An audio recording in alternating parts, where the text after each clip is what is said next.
Ocean.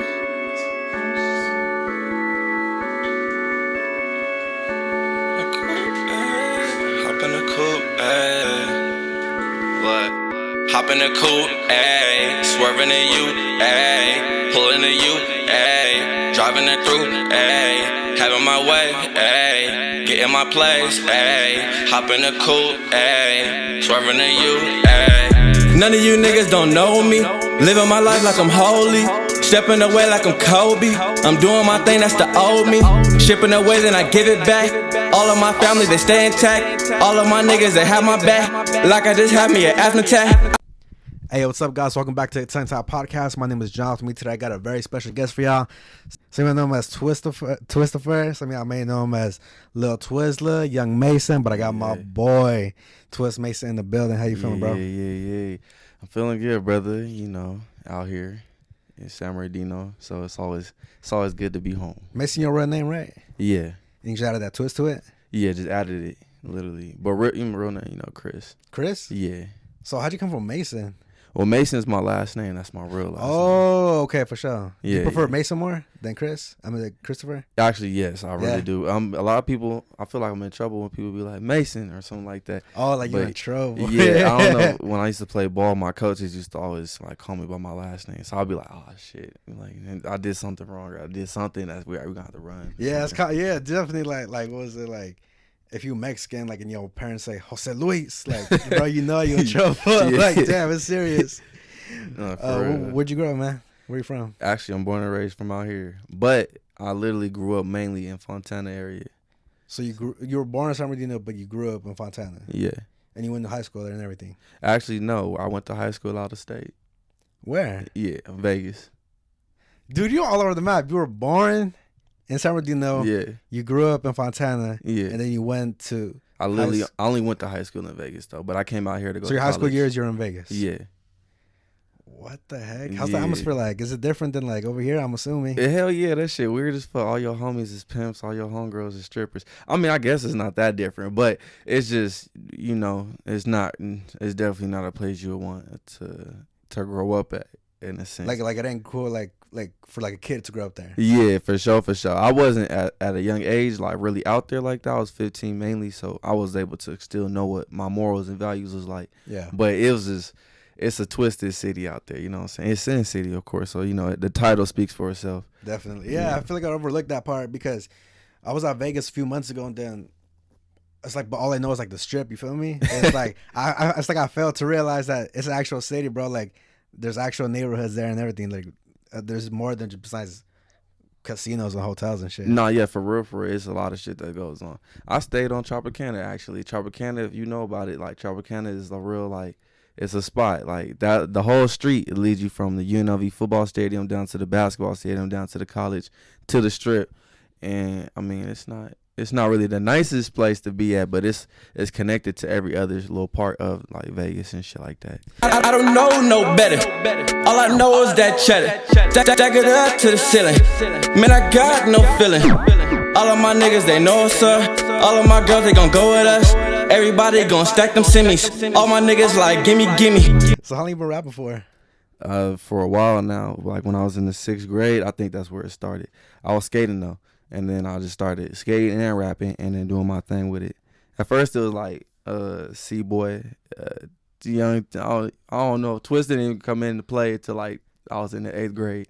So you went through like a few names. Low ball. To be honest, I didn't really have like a solid name though until like Twistifer, and then Twist, and then T-Maney came, and then all type of little things after that. But yeah, I was never like, I wasn't really solid on names because I feel like everybody name be switching off and stuff like that. I didn't want to be no Lil or no Young or nothing like that. Why not? Do you feel like it's too common? Not really. I mean, I like it. Some people do it as a rite of passage, but me personally, I was like, I ain't Lil, and then eventually I ain't gonna be that young nigga. So I'm like, I'm not about to put none of those on my. Yeah, like that name could only suit you for so long before it expires on you. Exactly. So you said 6th grade. When made you start like rapping? What made me start? Yeah. Shit. I guess niggas started sucking. Low ball I'm playing the jerking era.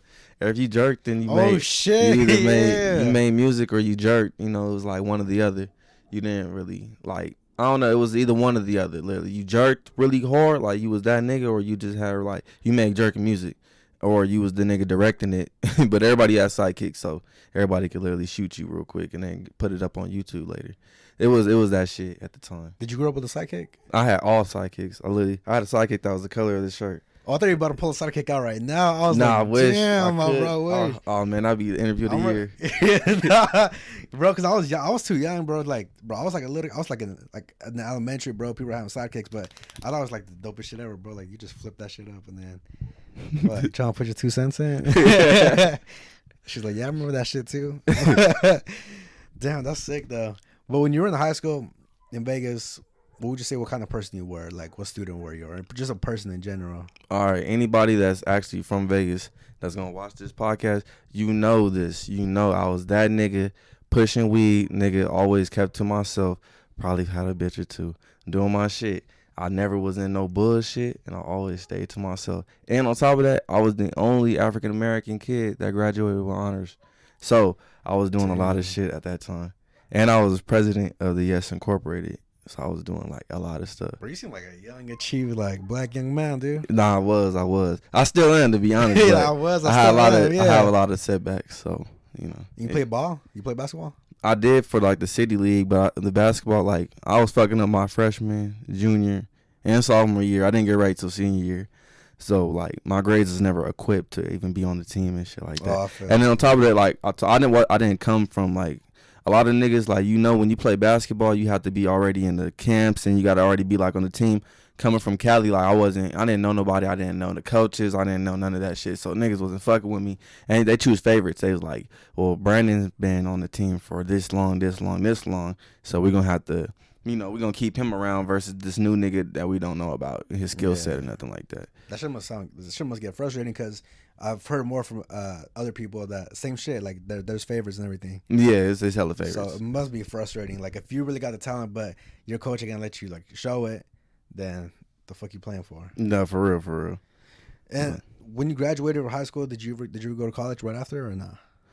Actually, I did, but it didn't work out like that. I wanted to go to UNLV, so I did. I went to UNLV, but they told me that I didn't have the right courses. Like I couldn't take the classes there, so they told me to take them at Nevada State, and that low key fucked me up too. So I switched. So my dad basically was like, "Well, your grades and shit ain't about to fuck with you out there. Just come back out here. I got this bill where you can get in for free on my veteran shit." So I just was like, "I'm about to move back out to Cali then." So it just was like, boom. It wasn't like a hard switch, nothing. Literally, I just got my shit up and moved back. Because I was already coming back year after year to fuck with my cousins and shit, my family and all that stuff. And my dad and my brother lived out here the whole time.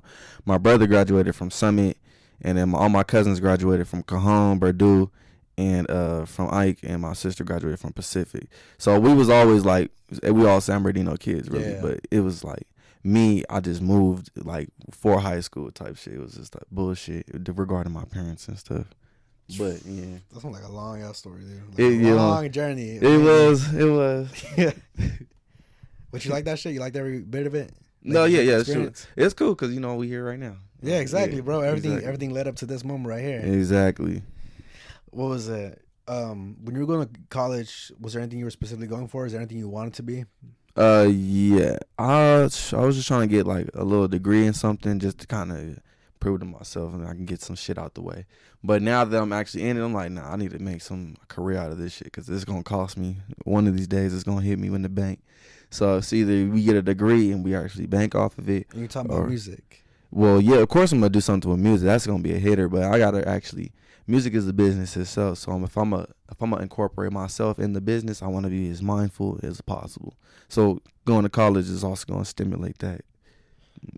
And at what age would you say you started getting serious about music? Like, it's no longer just a hobby to you. You want to make a career out of this. 15. When I moved to Vegas, I was so bored. I ain't nobody I was chilling with like that. And then I started hanging out with some homies, and we just started getting like little chips here and there, selling weed, doing little stuff my sophomore year. And I was able to afford a little MacBook.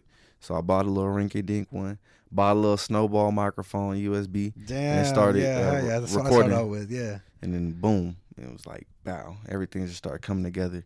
GarageBand, of course, was like that shit. The number one, then we're producing out to go to. Oh yeah. Do you know how to produce music? I mean, I can, but I don't try to be honest. It's more of like, That just seems hard, dude. I don't like to take too much time doing stuff. And to be honest, if it don't come to me like naturally, then I'm like, all right, I'm gonna just chill on it until something clicks and then it starts coming. Like eventually, I used to have to write a lot, but then now freestyling is like so much funner. It's like I don't even like writing it. I haven't wrote a song in like the past 4 years. So when you're in the booth, when you're in the studio, just about it, you feel like creating a song. Majority of the time, you ain't about to write it. You just say whatever comes off of your head. Yeah, I don't never write a song. And from Really? anybody that raps with me can testify for me. Like they'd be like, yeah, this nigga, he be in the. I literally just came from a session right now with the homie Jeff Stone, and I have a song. Where my MacBook? It's in the car, but I can literally you could just hear it. I'll show you how I piece it together. I don't write nothing, not a lick or a lyric. Anybody that I rap with will tell you about that. And the niggas do that. They own little. Some people freestyle and make stuff up too, but I do my own little like twinge to it to kind of flare it up. That makes it like my signature. But I mean, I don't know. A lot of people will say, "Yeah, I freestyle too. I do," but it's the technique on how you do it type shit. You know, like Wayne has his interesting because I don't hear too many people do that. I mainly hear people like they still be writing their songs and everything, which is cool. I mean, as long as you putting out great content out there. But I've also heard like a lot of people like Travis Scott. Travis Scott said he don't be writing shit down. He just whatever comes to his head, he'll just pull it out right there and then he'll just memorize that shit. I believe it. He don't. I mean, he could look at his lyrics. He don't be saying shit. No, yeah, no, definitely. This nigga. I would think about that, bro. I would think about like my favorite like artists, bro. I'm like, what are they really saying? You feel me? Because like most of them they ain't even lyricists. Exactly. But I'm like, how the fuck they come up with this shit? Like they just said it. They just made it up right on the spot. To be honest. Yeah. So I was diving into your music, and one of the first songs that I listened to was "What's Free," and I just want to know what inspired you to rap over Meek Mill's beat "What's Free." It must have like a connection with you if you wanted to go over that one. It was a good track. I liked it. I just liked the beat. I liked the way these niggas got on there. I liked the way Hove, Ross, and Meek got on it. It was a good song overall. So I was like, let me see what I can do to it. So it like I just did my own little thing. I wanted features, but I was like, more I looked at it, I was like, it don't really need none. Cause everybody that was on it like had like their own little style, but I'm like, I don't think everybody that I was gonna put on it was gonna like gas it the way I wanted it to. So I'm like, I'm gonna just cover all verses and shit. Have you ever had a situation where, let's say, you wanted a feature and you got a feature, but you look, you didn't like what they did to the song? Yeah. And like, how do you tell them you feel like, hey, I just feel like this ain't the right fit, or how do you approach it? Or you like give them the option you want to redo it, or depending on the artist, sometimes if the feature's a big song, then you gotta let the artist know like, hey, bro. I mean, if you did pay for it, then you gotta let it know for sure. It's like, definitely. I don't like the verse. Some people don't be working for free, so. But if if it's just a free verse, you and the homies just in the booth, and it's your equipment, it's your song, and you don't like the song, you don't like the way he got on, and then by all means, tell him like, bro, you switch this real quick for me or something like that, or just get removed from the song. It's like it's real quick, real easy too, because we don't try to waste no time with music at all. No, definitely not. And then with 2018 already coming to a wrap, we're already in 2019. What would you say was your favorite album from 2018? Because there were so many albums that came out last year. Niggas gonna hate me for this. But the Carter 5. Bro, I'm not even that surprised, really, because I was going through your feed. You said that Lil Wayne's the GOAT. He's the GOAT. He's the GOAT. He's currently still the GOAT. He's still the GOAT. I mean, I don't know anybody that's 20 years in, 100 M's, still on the Billboard. He had 25 on Billboard Top 100 this year. He's killing it, getting money, top artist. I mean, there's only like probably three other like music moguls that are doing what he's doing. He's for sure still top. Who are the others? I'm probably Hov for sure, having other like Cole and Rihanna under his belt and stuff like that, and then like Dr. Dre maybe for having like a few other artists with him. I mean, I don't know I don't even know if Eminem still signed to him, but they said Eminem sold the most this year type shit. It was I recently heard that shit too. Oh, you said some bullshit. Some bullshit. I don't get that. What was it? Do you think Lil Wayne has surpassed his prime? Do you think he's past his prime? Is what I'm asking. No, not at all. This nigga's going off the top every record. You can't like fathom that. That is ridiculous. This nigga's almost 40 years old. Like whatever we do, he does. We should look at it as like, all right, how the fuck is he doing it, being the way that he is? This nigga is he's not regular. This nigga is like, he's totally different than most people. Yeah. He's lived different. Like, It was crazy because there's a point in time where he had the whole generation by the throat. Like, how old are you? 23. 23? Yeah. I want to say, yeah, he was like, my sister's 27, and I grew up listening to Lil Wayne because that's what her and like other people in high school listened to. And then like, you know, like songs like that, or like songs like A Milli, bro, like they're all just bangers even to this day. So it's just insane to like think that. What would you say was your favorite album from Lil Wayne? Mine, to be honest, too many favorite albums that he had. I mean, but if we gonna be like general specific, I'd have to always go off of the Carter 2. People always say that the Carter 2 or 3 is the best one that he did. The Carter 2 for sure. But I mean, he did great, to be honest. The whole Carter trilogy is good. A lot of people gonna throw off Carter 4, but I like Carter 4 too. Do you look at him as like an inspiration to like your craft and music? Hell yeah, everybody should. To be honest, this music that we listen to every day is him. Like, there wouldn't be no Futures, no Young Thugs, no Trippie Drake. Reds, no none of that. No Drakes, and none of that. Literally, we'd have a few other weirdos because Kanye cultivated a lot too. But this whole new era of everything, Wayne, auto-tune, tattoo, dreadhead, Wayne. He created that shit. He did that. Well, of course, other people influenced it too. Like T-Pain was, he was a good influencer. But Wayne was like, niggas idolized him and shit like that. A lot of people took it a little further to like really want to be like him, but he for sure was that dude. Yeah, because I think it becomes a problem when, I think it's cool to look up to people as for inspiration, but I think you're going across the line when you're trying to be exactly like them. Because then, I mean, you ain't just being yourself no more. Yeah, exactly. I mean, there's like multiple everybody else, bro. There's only one of you, so you might as well try to stick to you. Yeah. All right, look, so I'm gonna list some rap group names from back in the day, and I want you to know which one was better during their time. Okay. NWA or Wu-Tang Clan? NWA. Bone Thugs and Harmony or Cypress Hill? Bone Thugs and Harmony. What the fuck is Cypress Hill? All right, last one. A Tribe Called Quest or The Roots? A Tribe. Why? For sure. I love The Roots, but Questlove and the whole group they're not doing it for me. The Roots is beautiful though. They're still jamming to this day. You see them on Jimmy Fallon. Yeah. So but yeah, Quest, Q-Tip, they had it. Midnight Marauders. Damn, that one was tight. What was it? Have you ever, with all the music you've been making and everything, have you ever performed any of your craft, any of your art to like an actual audience? Yeah, well, you go on YouTube right now, you check me, I got some shit. The loudest person in the audience, I think low ball, is my mom. She going ham. No way, she seen you perform? Yeah, she's out there. It was crazy. I performed at the Ounce House. It was stupid. Out here, it was lit. It was ridiculous.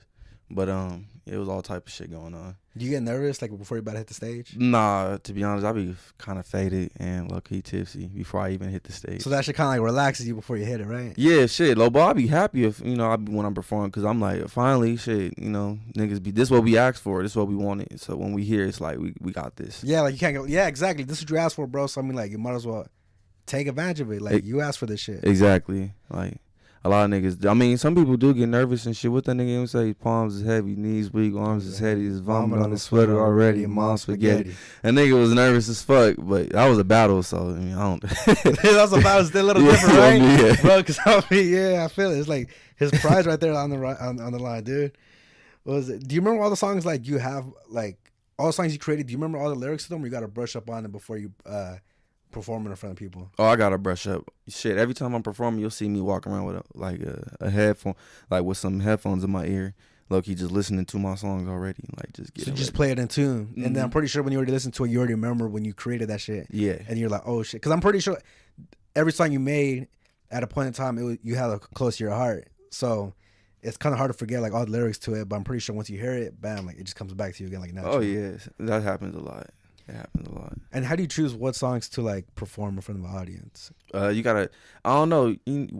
Really, is what's the ones that slap in the car the most? Like, all right, this one slaps, or I could hear this one kind of doing it for the audience.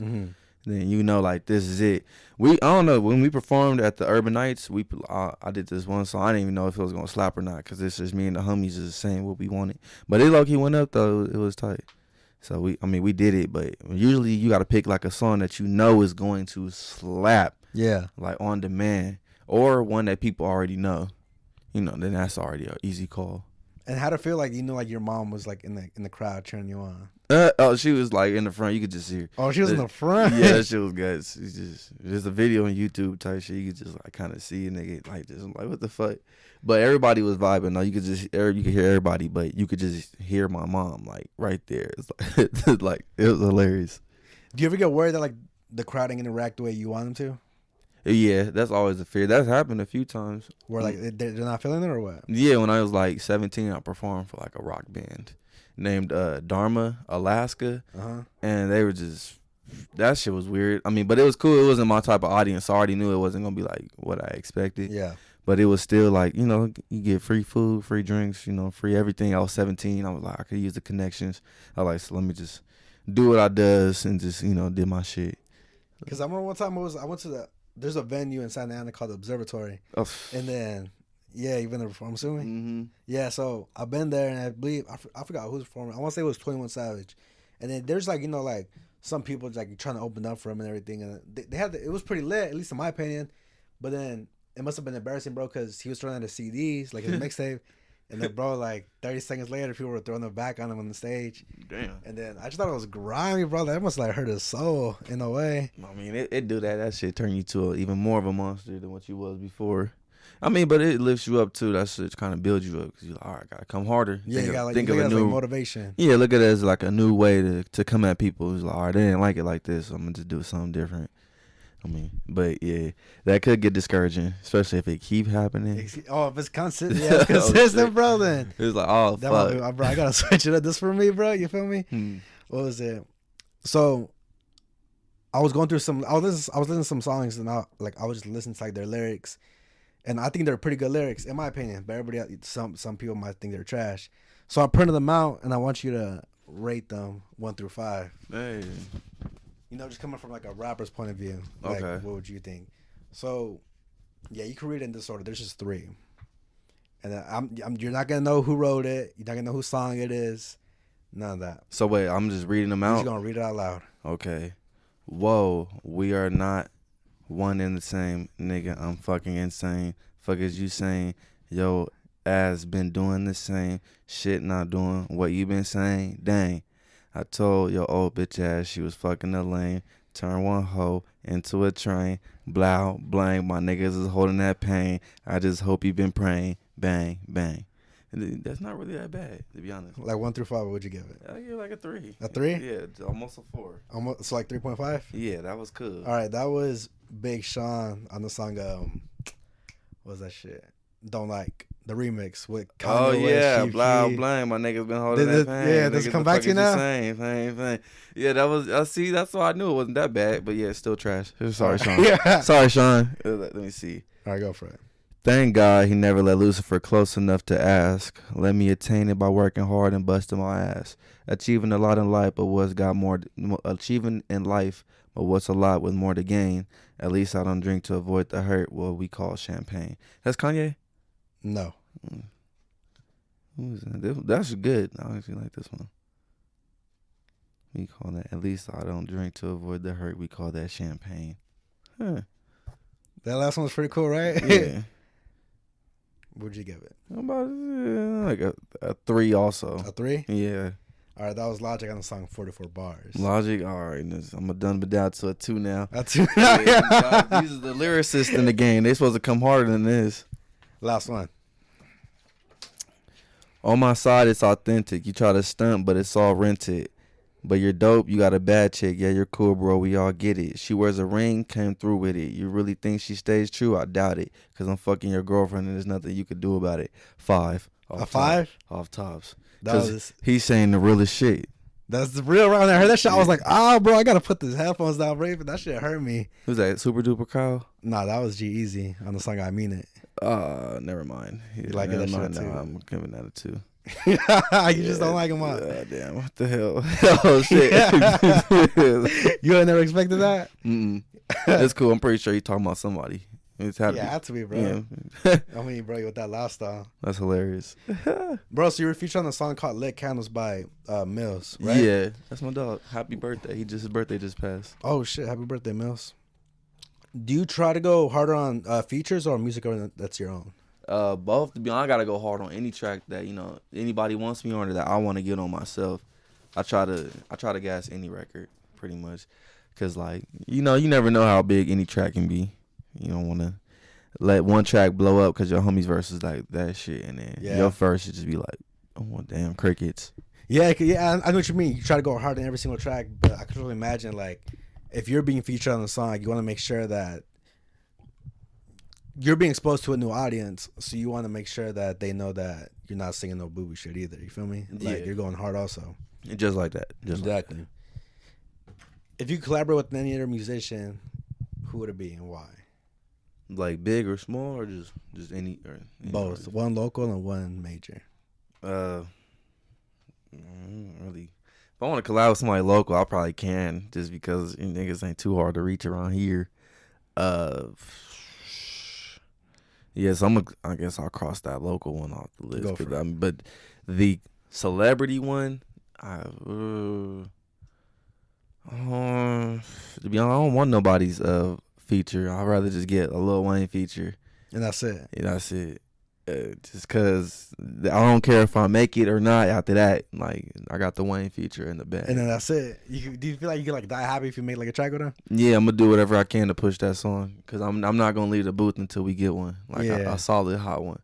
Especially if I'm getting to choose who I'm making the record with, I'm gonna come out with a whole mixtape probably, cause his work ethic's stupid. So I know I for sure I'll throw something crazy. And you be talking about the booth a lot. I want to know like how's the vibes in there, bro? Like paint me a picture, like what goes on in the studio, who's there, what's there.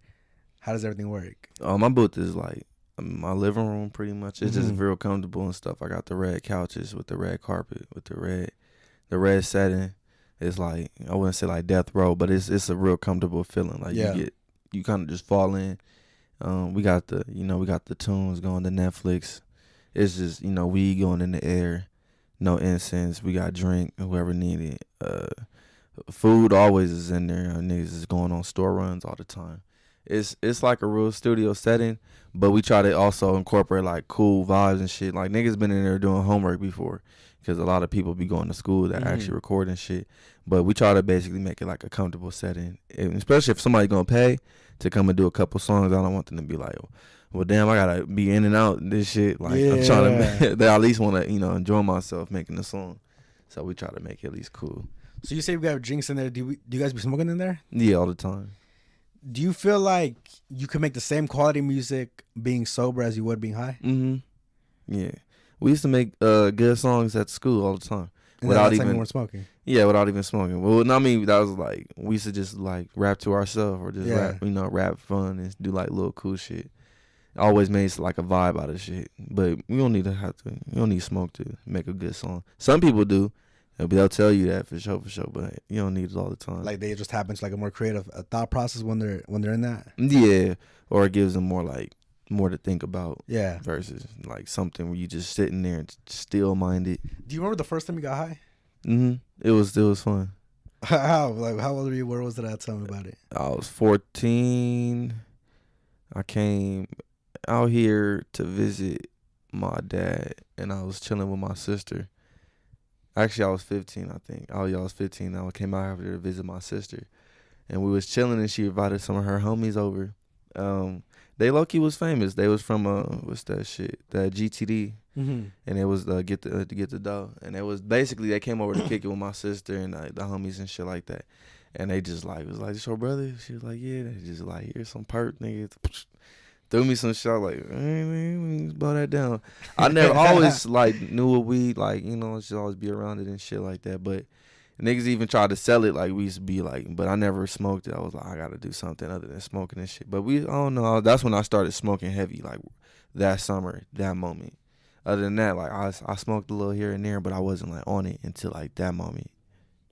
So your first time it was cool. Like Yeah. everything went cool. Like you weren't tripping or nothing. Yeah, no, my first time was like whatever. Like I was chilling type. Because I shit. always be hearing people have like tripping out stories or like shit, bro. Even the first time I smoked weed, I didn't know how it felt, bro. So of course I tripped. I was like, bro, I'm about to die. Like, You do I said I'm call, about like, to die? Like, do I call my mom? Like, what's the deal? Like, but like, you just think it out, bro. And honestly, then like overall, I guess you look at you used to it, bro. I mean, like, I don't be smoking like that. I probably smoke like every like now and then, but like, it's cool now. But like back like when I was young and like I would trip the fuck out, bro. I'd be scared as fuck, and then just thinking about it too much, bro. Like, give me even more scared. My heart be racing and shit. It was just too much, bro. Yeah, At the time. it's for sure paranoia that could build up. So while serving through your music, I noticed that you just don't rap, bro. You be hopping like into different vibes, kind of like I want to say like a crossover to like R&B. You know, you got songs like Long Nights, or you got songs like Without a Doubt. Did you grow up listening to like R&B music? Yeah, for sure.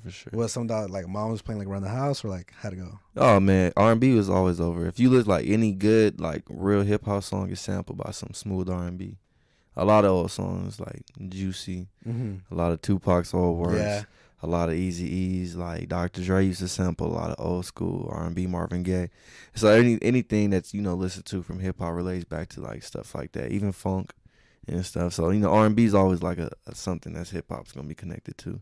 Something I for sure was listening to as well. Because they seem like neighbors to me, like R&B, and then there's hip-hop. For like sure. next door neighbors. Right there. Yeah, exactly. Literally. So who would you say was the king of R&B? That's funny. A lot of people are going to be mad. I mean, I don't know. To be honest, I guess it would be Chris Brown, but I mean, well, if it wasn't for all them allegations, it probably would have been, you know, that one nigga that everybody accusing right now. I don't want to say his name, give it too much attention, but for sure, Chris Brown got a good record. Did that one specific man have good music? Do you think he had good music? Without that, someone said, Ebro in the Morning said, can you guys separate the art from the person? They have. Yeah, a lot of people have. Like, a few artists from back in the day have done like weird shit like this. But they, you know, this is this time. This is his moment. They focusing on him, so he gonna pay his due even more, pretty much type shit. Because like all this old shit is resurfacing. With a bunch of documentaries and everything going on now. Everybody's new shit gonna resurface Eventually, yeah. Sooner or later, bro, it is. But Yeah.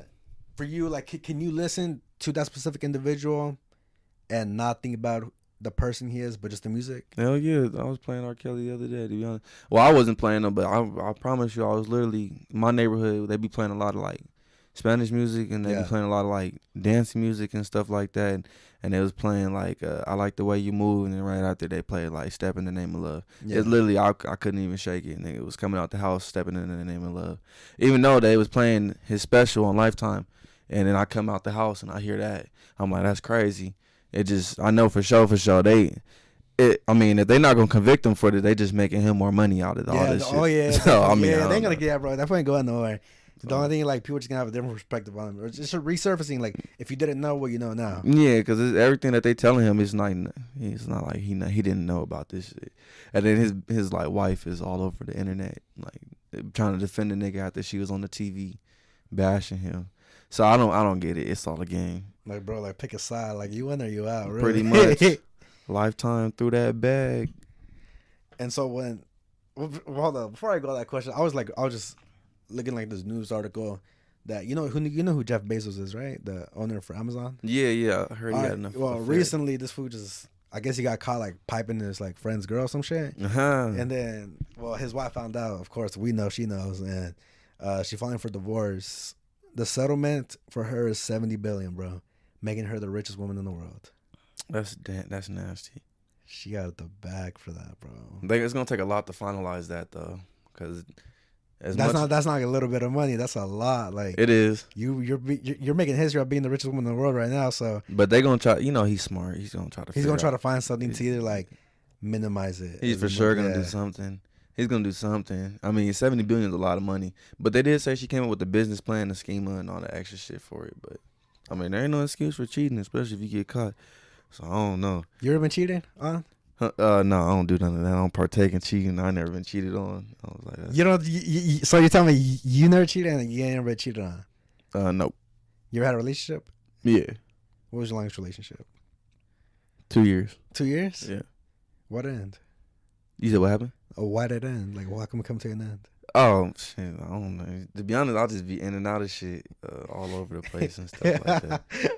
Yeah, and then I like to take breaks. So No, I know what you mean. yeah, Do you ever try to use like those past experiences to like work at as to contribute to like your music wise or not? Or you try to keep that to yourself as personal? yeah. And everything I do is in the music. Whether we was like cool, we was talking, or we wasn't, I'm gonna put it in the song because that's my life. That's your life. You Yeah. want to share it with the rest. Just like that.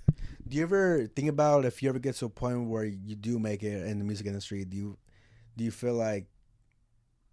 Do you ever be careful what you be careful what you wish for in a way? Because then your life wouldn't be private in a sense, kind of. Or you got to be really low key about your moves and everything. Like you can no longer go to the mall. Oh You nah, can't I'm do gonna that go shit. to the mall. I'm gonna do what I want. You gonna roll deep. Yeah, no matter how big I am, if I want to go to the Mills, I'm gonna hit the Mills on a Saturday, and we all know how the Mills is on a Saturday.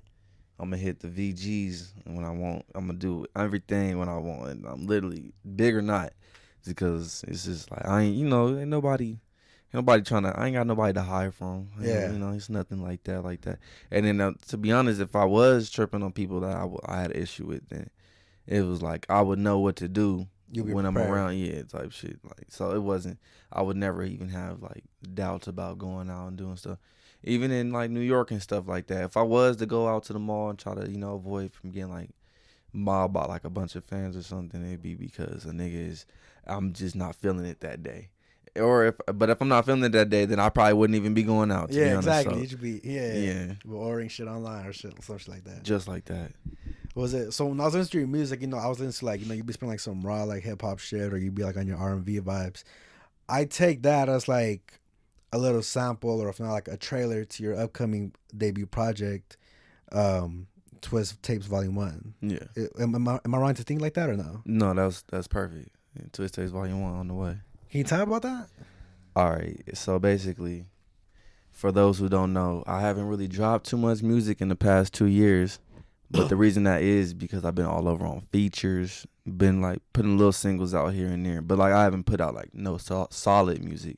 So now that I actually got like a platform, we about to actually start putting stuff on top of stuff and on top of stuff on top of stuff. So we building labels. I got a label, Careless Money Recordings, got an artist. And the nigga is cold as fuck. He make beats and all type of shit. And everybody know him from out here too. Like shit, he a San Bernardino native too, like myself. So it's like a he real close in like relation type shit. And we go to school together. We went to college. So, it's real cool vibes and everything.